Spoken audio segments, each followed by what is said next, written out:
ఇల్లు కూడా కంటోన్మెంట్లోనే అమ్మాయి కూడా చిన్న అమ్మాయి మంచిగా ఎమ్మెల్యే అయింది మా కూతురులాగా.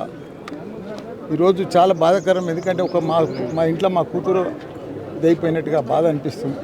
ఎందుకంటే మంచి ఫ్యూచర్ ఉండే, ఆమెకు మంచి రాజకీయం భవిష్యత్తు ఉండే, చదువుకున్న అమ్మాయి. ఇది పెద్ద విషాదం మనకు, కాబట్టి చాలా బాధ నడుస్తుంది. ఇల్లు కూడా కంటోన్మెంట్లోనే అమ్మాయి కూడా చిన్న అమ్మాయి మంచిగా ఎమ్మెల్యే అయింది మా కూతురులాగా. ఈరోజు చాలా బాధాకరం, ఎందుకంటే మా ఇంట్లో మా కూతురు ఇదైపోయినట్టుగా బాధ అనిపిస్తుంది. ఎందుకంటే మంచి ఫ్యూచర్ ఉండే, ఆమెకు మంచి రాజకీయం భవిష్యత్తు ఉండే, చదువుకున్న అమ్మాయి. ఇది పెద్ద విషాదం మనకు, కాబట్టి చాలా బాధ నడుస్తుంది. ఇల్లు కూడా కంటోన్మెంట్లోనే అమ్మాయి కూడా చిన్న అమ్మాయి మంచిగా ఎమ్మెల్యే అయింది మా కూతురులాగా. ఈరోజు చాలా బాధాకరం, ఎందుకంటే మా ఇంట్లో మా కూతురు ఇదైపోయినట్టుగా బాధ అనిపిస్తుంది. ఎందుకంటే మంచి ఫ్యూచర్ ఉండే, ఆమెకు మంచి రాజకీయం భవిష్యత్తు ఉండే, చదువుకున్న అమ్మాయి. ఇది పెద్ద విషాదం మనకు, కాబట్టి చాలా బాధ నడుస్తుంది.